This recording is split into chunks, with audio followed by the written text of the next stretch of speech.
The meeting room was cold. Timin Huang sat at the long metal table and tried not to show his nervousness. Around him, alien beings from across the galaxy filled the other seats. Some had scales. Some had fur. Some looked almost human, but their eyes were wrong. Too many colors. Too bright. Taman was here to talk about trade. Earth wanted to sell their technology. Other worlds wanted to buy it. Simple business.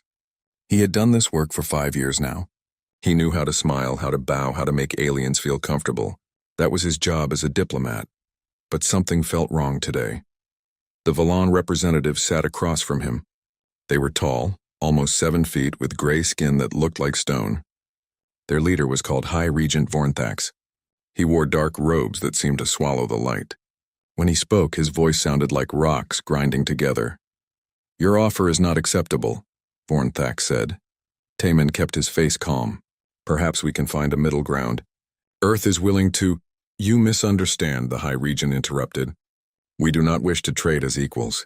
Earth will provide us with technology. You will receive our protection. This is the only arrangement we will accept." Taman felt his stomach drop. This was not a trade negotiation. This was a demand for surrender. The Valon wanted Earth to become their servant. "I'm afraid that's impossible," Taman said carefully. "Earth values its independence. We can offer favorable trade terms, but we cannot—" The door slammed shut. Taman jumped in his seat. Around the room, other diplomats began standing up, moving away from the table. They knew something he did not. Valon soldiers poured into the room. They wore black armor and carried weapons that hummed with energy. Taman's security guards reached for their guns, but they were too slow. Blue light filled the room. The guards dropped to the floor, dead before they could scream. Taman tried to run. Strong hands grabbed him from behind. He struggled, but the Valon soldier was far too strong. "Let me go," he shouted. "This is a diplomatic station. You cannot—" Vornthax walked over slowly. He looked down at Taman with something like amusement. "Your people need to learn respect. You are young in this galaxy. You think you are strong because you have ships and weapons. But you are children. We will teach you your place." Something sharp pressed against Taman's neck. He felt a sting, then everything became fuzzy. His legs stopped working. The soldier holding him was the only thing keeping him upright. "Take him to the ship," Vornthax ordered. "Make sure the other human survives to tell the story. Let Earth know we have their diplomat." Through blurry eyes, Taman saw Ambassador Juna Lim hiding under a table. She was bleeding from her arm but alive. She met his gaze for just a moment. Her hand was on her communicator. She was calling for help. Then darkness took him. When Taman woke up, he was in a cell. The walls were made of some kind of crystal that glowed with pale blue light. He could see through them, but when he touched the surface, it felt solid as steel and cold enough to hurt. His head ached. His mouth was dry. He wore the same clothes from the meeting, but someone had taken his shoes, his watch, and the small emergency beacon all diplomats carried. The cell was small. 10 steps in one direction, 8 in the other. There was a bench that was too hard to be comfortable, and a hole in the floor that he assumed was a toilet. Nothing else. Beyond the crystal walls, he could see a large room. Other cells lined the walls, most of them empty. In the center was a desk where a Valon guard sat, watching screens. Taman walked to the wall and pressed his hand against it. It did not even warm under his touch. He was trapped. The guard looked up. It said something in the Valon language, harsh and guttural. When Taman did not respond, it pressed a button. A screen appeared on the wall, and Taman saw himself on the news. The headline was in several languages. He read the human translation. "Human diplomat arrested for violating galactic law." It was a lie. Everyone would know it was a lie. But the Valon did not care. This was about power. About humiliation. Days passed. Taman did not know how many. The light in his cell never changed. Food arrived through a slot in the wall twice a day. It was gray paste that tasted like metal. He ate it anyway because he needed strength. On what he thought was the 4th day, a visitor came. The Valon who entered was smaller than the others, with scars across its face. It wore no armor, just a simple black uniform. When it spoke, its voice was soft. That somehow made it more frightening. "I am Sivrath," it said. "I am here to ask you questions." "I have nothing to say," Taman replied. His voice sounded strange after days of silence. Sivrath smiled. It was not a friendly expression. I do not need you to say anything.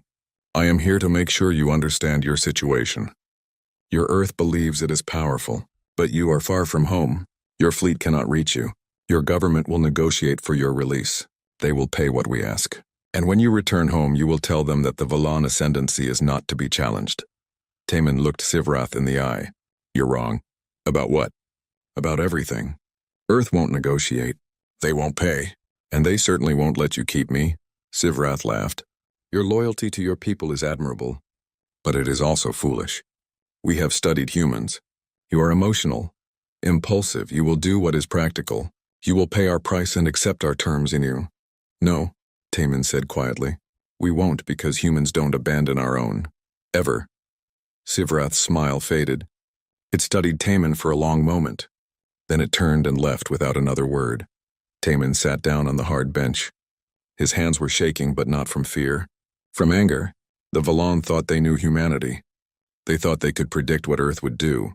They were about to learn how wrong they were. Far across the galaxy, on Earth, Ambassador Juna Lim's ship dropped out of faster-than-light travel. She had been flying for 3 days straight, barely sleeping, barely eating. Her arm was bandaged where the Valon weapon had burned her. But she was alive, and she carried the proof of what had happened. The moment her ship entered orbit, military vessels surrounded her. They escorted her down to the capital city. She was taken directly to the United Earth Council building. The council chamber was full. Every representative was present. The air was thick with tension. Juna stood before them, exhausted but determined. Show them, the council president said. Juna activated her communicator. A hologram appeared in the center of the room. It showed the meeting. It showed the Valon soldiers. It showed Taman's guards being murdered. It showed Taman being dragged away. The council members watched in silence. When the recording ended, no one spoke for several seconds. Then Admiral Hyejin Kang stood up. She was a tall woman with gray hair and eyes like ice. She had fought in 3 wars and never lost a battle. When she spoke, her voice was calm. That made her words even more terrifying. We do not negotiate with kidnappers. We do not pay ransoms. We bring our people home. Prepare for war. The room erupted. Some council members tried to argue for diplomacy. Others demanded immediate action. But Admiral Kang did not sit down. She simply stood there waiting until the room fell silent again. This is not about one man, she said. This is about what happens if we show weakness. If we negotiate, if we pay, every human in the galaxy becomes a target. Every explorer, every merchant, every scientist working on distant worlds. The Valan took Taman to humiliate us, to prove we are weak. We must prove them wrong. We must show the entire galaxy that you do not touch our people. Not ever. The president looked around the room. Then she nodded slowly. How long do you need? 2 weeks to gather the fleet. 3 weeks to reach Valan space. Don't make it happen. Admiral Kang saluted. Then she turned and walked out of the chamber. Behind her, the council began issuing orders. The military mobilization would begin immediately. Earth was going to war. The shipyards never stopped working. Day and night, sparks flew as workers welded new armor plates onto warships. Every space station around Earth was busy. Ships that had been in repair were rushed back into service. Ships that were too old to fight were stripped for parts. Admiral Kang stood in the command center watching the displays. Each dot of light represented a ship. There were hundreds of them. Soon there would be thousands. The 5th Fleet reports ready, an officer said. The 8th Fleet will be ready in 6 hours. Good. What about Captain An? His ship left 2 days ago. He should reach Valon space tomorrow. Kang nodded. Captain Do-hyun An commanded a stealth reconnaissance ship called the Silent Arrow. It was small, fast, and almost impossible to detect. His mission was simple but dangerous. Get close to the Valon homeworld. Find out where they were keeping Taman. Map their defenses. Then get out without being caught. If he was discovered, he would die. The Silent Arrow carried no weapons. It could not fight. It could only run and hide. Dr. Mireille Song walked into the command center carrying a tablet. She was the chief xenostrategist, which meant she studied alien behavior. Admiral, I have the analysis you requested. Tell me. The Valon expect us to negotiate. Their entire strategy is based on that assumption. They have fought dozens of wars, but always against species that value diplomacy over direct action. They think we will follow the same pattern. They are not prepared for a full military assault. What are their military capabilities? superior in technology. Their shields are more advanced than ours. Their energy weapons have longer range. Ship for ship, they are stronger. But they have never faced an enemy willing to accept heavy casualties. They fight clean wars with minimal losses. We do not. We fight to win no matter the cost. That is our advantage. Admiral Kang studied the data on the tablet. Dr. Song was right. The Valon were strong, but they were also arrogant. They had been the dominant power in this region for 500 years. They did not expect real resistance. That was going to cost them everything. Across human space, the response was overwhelming. When people heard that Taman had been captured, they did not panic. They did not demand negotiation. They got angry. Civilian companies donated supplies to the military. Factories that made farming equipment switched to making ammunition. Restaurants near military bases provided free food to soldiers preparing to deploy. Parents sent messages to their children in the fleet, telling them to fight hard and come home safe. This was not just the military going to war. This was all of humanity. On the news, reporters asked politicians if this was the right decision. The answer was always the same. One representative said it clearly. We do not leave our people behind. That is not a policy. That is who we are. Across the galaxy, other species watched with confusion and concern. Some sent messages urging Earth to reconsider. Some warned that military action would destabilize the region. A few quietly pulled their diplomats from Valon space. The Galactic Council called an emergency session. Representatives from 50 different species gathered to discuss the crisis. Most of them thought Earth was overreacting. This is madness, a delegate from the Keltor hegemony said. One diplomat is not worth starting a war. The humans are young, another said. They do not understand how things work in the galaxy. Someone must make them see reason. But a few older species said nothing. They had lived long enough to see what happened when you pushed certain species too far. They recognized the signs. Earth was not bluffing. Admiral Kang sent one final message to the Valon government. It was broadcast on every channel in every language. The message was simple. You have 48 hours to return Envoy Taman Huang to us unharmed. If you do not, we will come for him. This is your only warning. High Regent Vornthax received the message in his throne room. He watched it once, then laughed. His advisors joined in. The idea that humans would attack the Valon ascendancy was absurd. Send a response, Vornthax ordered. Make sure it is insulting. These humans need to learn humility. The response was sent within the hour. It showed Taman in his cell wearing chains. Vornthax stood beside him, smiling. The message was clear. We have your diplomat. We are not afraid of you. Come and try to take him if you dare. On Earth, Admiral Kang watched the Valon response. Her expression did not change. She simply closed the video and looked at her staff. All fleets prepare to jump. We leave in 6 hours. In his cell, Taman did not know about the ultimatum. He did not know about the fleet gathering above Earth. He only knew that something was changing. The Valon guards were nervous. They stood straighter. They checked their weapons more often. Emergency drills happened twice a day now. Taman could hear alarms in the distance. Sivrath visited him again. The interrogator did not smile this time. It stood outside the cell and studied Taman for a long moment. Your people have made a threat, Sivrath said. They claim they will attack us if we do not release you. They will, Taman said quietly. It is an empty threat. Your fleet is strong, but not strong enough to challenge the Valon ascendancy. Your leaders know this. They are simply posturing for their population. Taman stood up and walked to the crystal wall. He looked Sivrath directly in the eye. You still do not understand. This is not about military strength. This is about principle.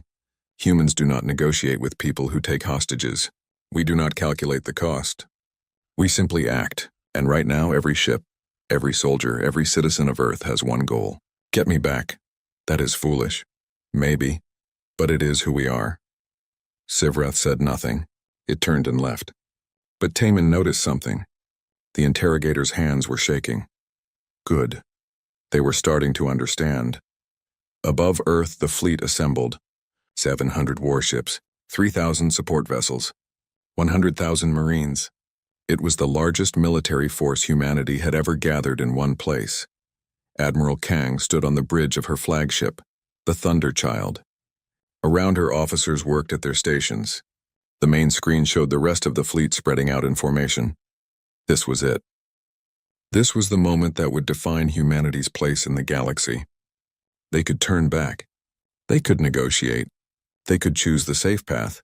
Or they could show every alien species out there that humans meant what they said. The timer reached 0. Admiral Kang gave the order she had been preparing for 2 weeks. All ships jumped to Valon space. The fleet disappeared in flashes of light. They were going to war. Captain An watched from the edge of Valon space as the human fleet arrived. Thousands of ships appeared out of faster-than-light travel all at once. It was the most beautiful and terrifying thing he had ever seen. His stealth ship was still hidden, floating among the asteroids near the Valon homeworld. He had spent 3 days mapping their defenses. He knew where their shield generators were. He knew where their weapon platforms orbited. And most importantly, he knew exactly where they were keeping Taman. Silent arrow to Thunderchild, he transmitted on the secure channel. I have the target location. Sending coordinates now. Received, Admiral Kang replied. Good work, Captain. Now get clear of the combat zone. With respect, Admiral, I would like to stay and watch. There was a pause.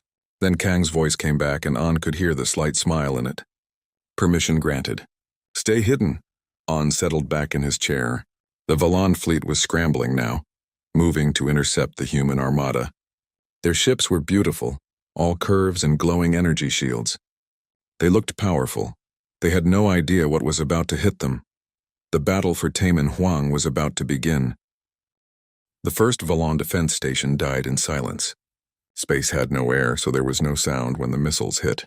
But from Captain An's hiding spot, he could see everything.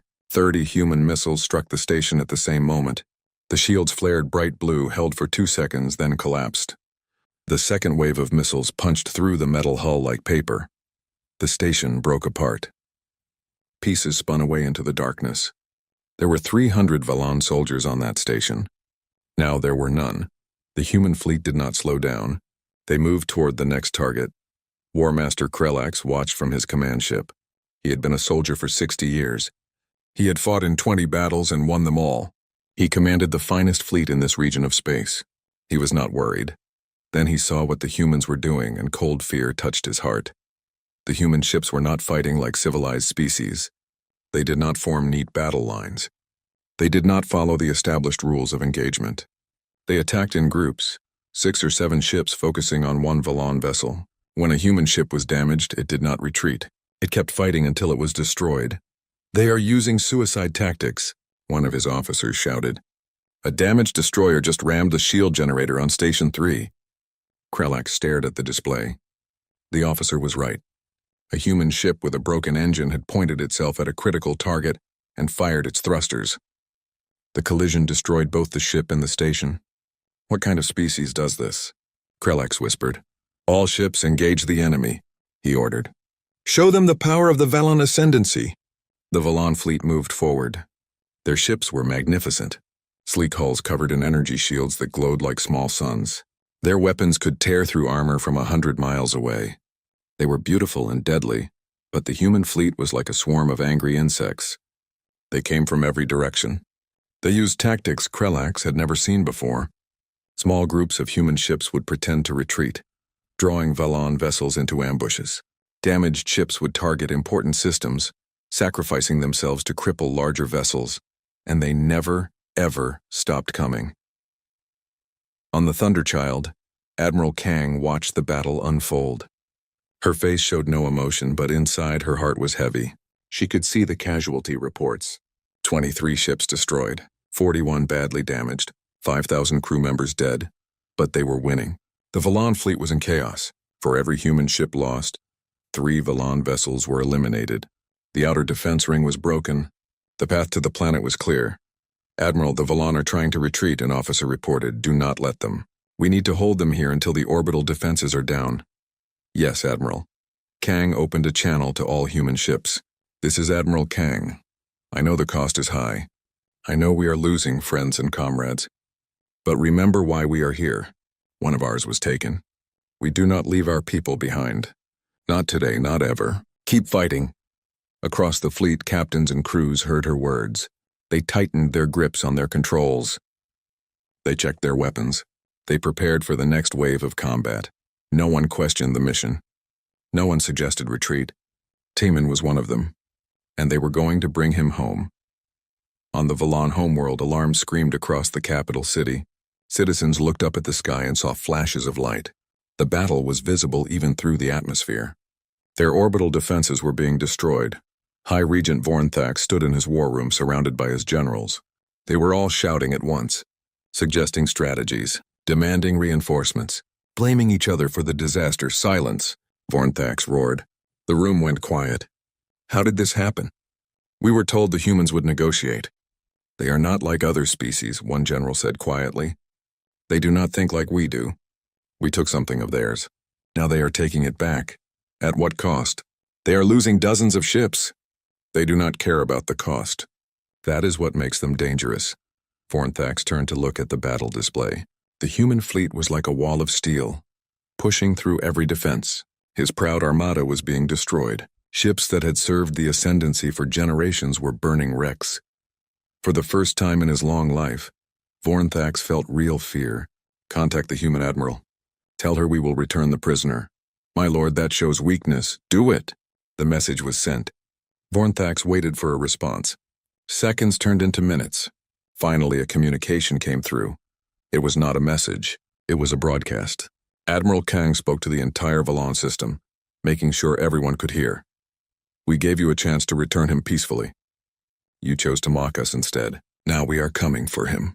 Evacuate your civilian areas near military installations. We will destroy every orbital defense. We will eliminate every military base, and we will take our diplomat back. This is not negotiation. This is a statement. The transmission ended. Vornthax stood in stunned silence. She had refused his surrender. The humans were not going to stop. In his cell, Taman heard explosions in the distance. The crystal walls vibrated with each impact. Something big was happening. The fortress was under attack. The guard station outside his cell was abandoned. All the Valan soldiers had been called to defend the building. Taman was alone. He stood at the wall and looked up. Through the crystal ceiling, he could see the sky. It was full of fire. Ships were burning up in the atmosphere. Missiles streaked down from orbit, hitting military targets across the city. Taman had been in this cell for 3 weeks. 3 weeks of isolation and fear. 3 weeks of wondering if Earth would come for him. Now he had his answer. A massive explosion rocked the fortress. The lights went out. Emergency power kicked in, bathing everything in red light. Taman heard shouting, gunfire, more explosions. The crystal wall of his cell flickered. The energy field that kept it solid was failing. Taman pushed against it with both hands. It bent slightly. He pushed harder, using all his strength. The wall gave way. Taman stumbled out of the cell into the guard station. Alarms were screaming. Smoke filled the air. He could taste it, sharp and bitter. He had to find cover. He had to stay alive until the rescue team arrived. Because they were coming. He knew they were coming. Above the planet, the orbital battle was ending. The Valan fleet was broken. Less than a third of their ships remained, and most of those were retreating. War Master Krelax was dead, his command ship torn apart by railgun fire. Admiral Kang surveyed the battlefield. The cost had been terrible. A quarter of her fleet was destroyed or too damaged to continue fighting. Thousands of her people were dead. But the path was clear. The orbital space belonged to humanity now. Begin orbital bombardment of military targets, she ordered. Avoid civilian areas. Prepare the assault teams for drop. The human fleet moved into position above the planet. Missiles launched from 100 ships at once. They fell through the atmosphere like shooting stars. On the ground, Valan military bases exploded. Communication towers crumbled. Shield generators melted into slag. It was methodical, efficient, devastating. Across the galaxy, other species watched in horror. This was not how wars were supposed to be fought. This was not civilized. This was total warfare, and the humans were very, very good at it. Lieutenant Commander Jiwan Park stood in the dropship with her team. 200 Marines, all wearing heavy armor, all carrying enough weapons to fight a small war by themselves, which was good, because that was exactly what they were about to do. Listen up, Park shouted over the roar of the engines. Our mission is simple. Get into that fortress.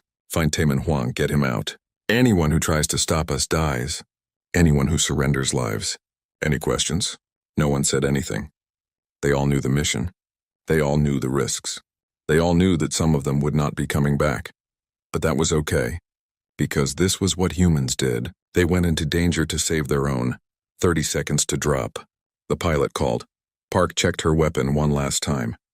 Then she looked at her team. These were the best soldiers humanity had. Every one of them had volunteered for this mission. Let's bring him home, she said. The dropship doors opened. Park and her team jumped into the smoke and fire below. The rescue had begun. The fortress walls exploded inward. Lieutenant Commander Park and her team came through the smoke like ghosts in heavy armor. Their weapons fired in controlled bursts. Phelan guards fell before they could even aim. First squad, secure this corridor, Park shouted. Second squad with me. The fortress had been designed to be a maze. Narrow hallways that forced attackers to move slowly. Thick doors that could seal off entire sections. Automated defense guns hidden in the ceiling. The Valon had spent years making this building impossible to assault.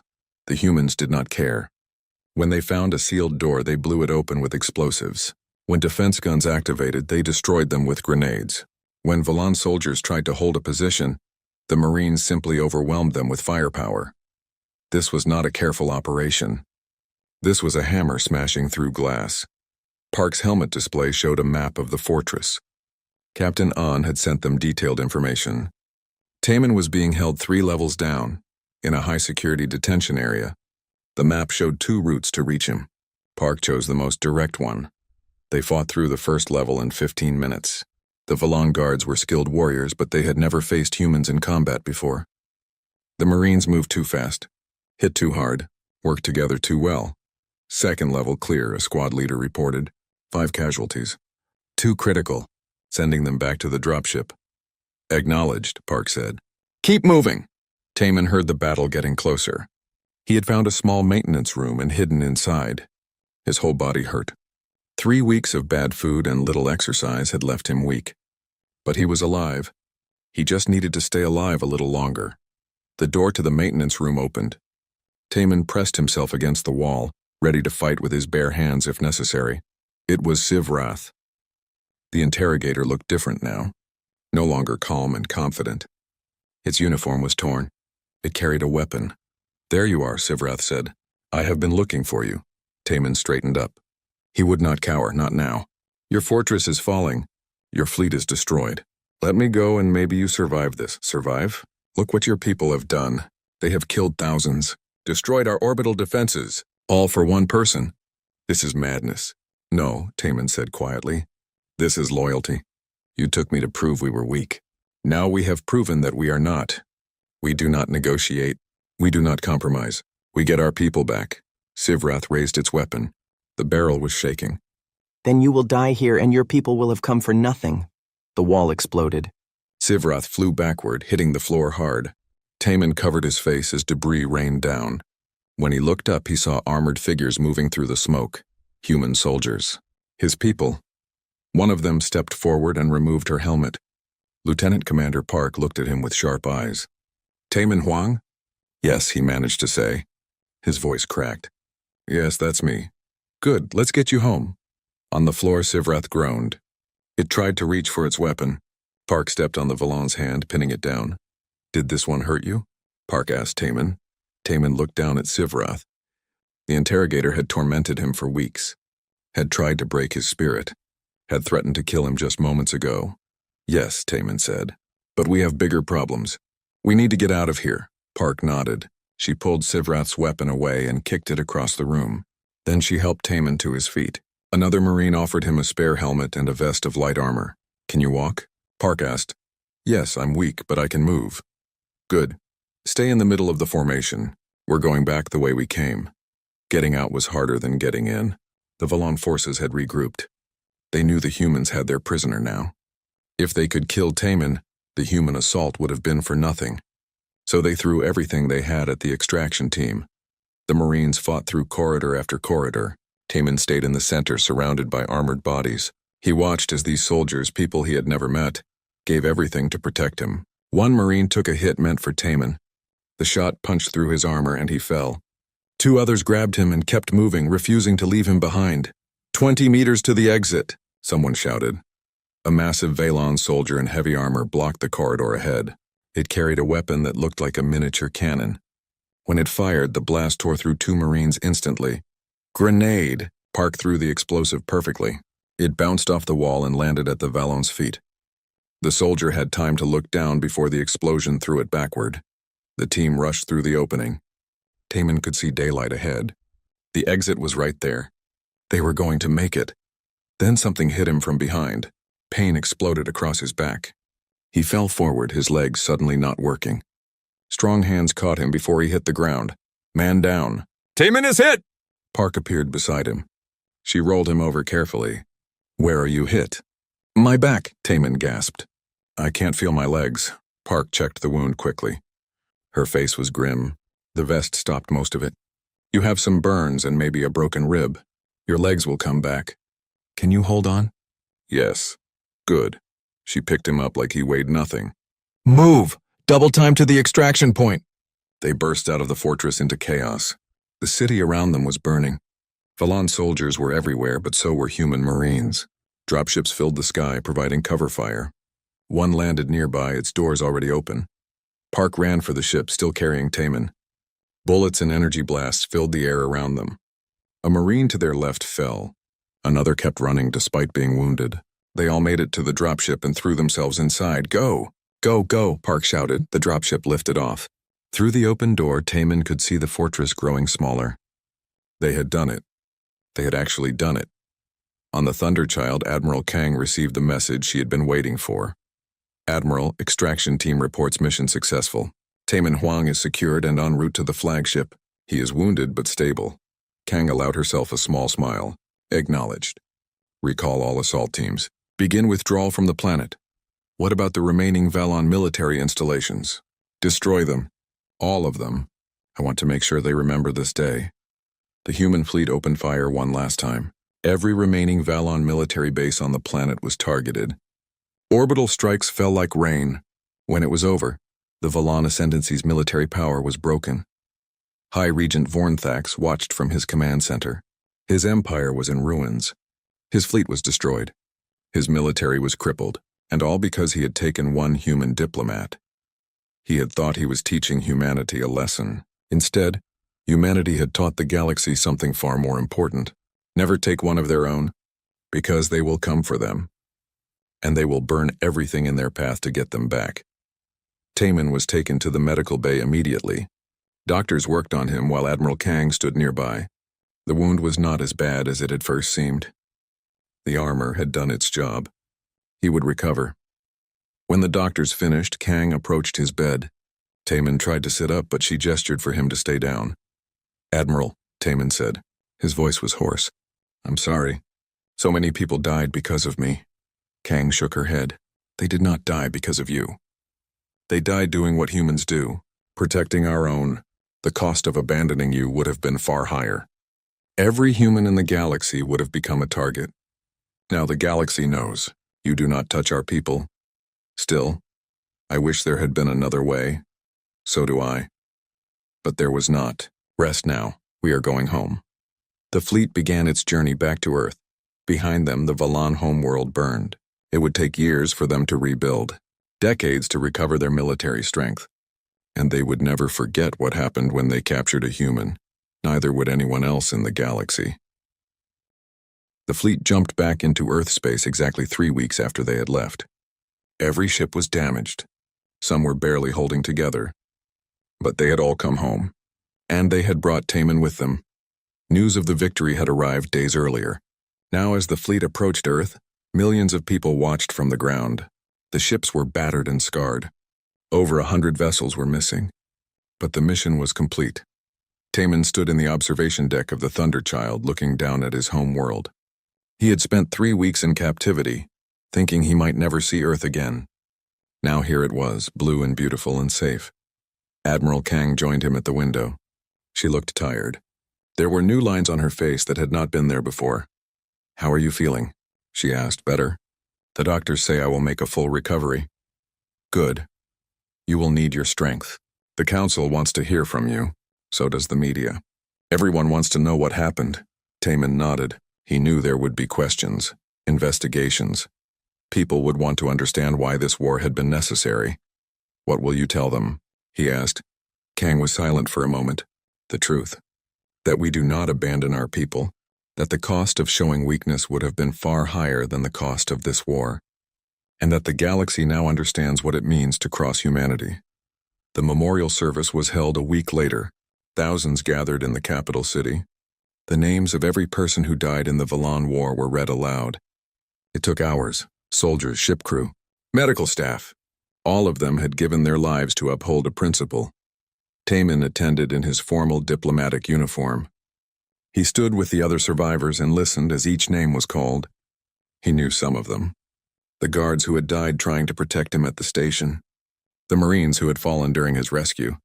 All of them were gone because he had been captured. When it came time for speeches, Admiral Kang took the stage. She looked out at the crowd, and when she spoke, her voice carried across the silence. We gather today to honor those who fell in the Valon War. They were soldiers, sailors, and support staff. They were parents, children, friends. They came from every corner of human space. And they all died for the same reason. To bring one of our own home. She paused, letting her words sink in. Some have asked if their sacrifice was worth it, if one life was worth so many. I will tell you what I told my officers before we went to war. This was never just about one man. This was about who we are as a species, about the principles that define us. We do not calculate the value of a life. We do not negotiate with those who take our people hostage. We simply act. We bring them home, no matter the cost. The crowd was absolutely silent. The galaxy watched what we did. Some called us reckless. Some called us violent. Some called us insane. But they all learned the same lesson. You do not touch our people, because if you do, we will come for them.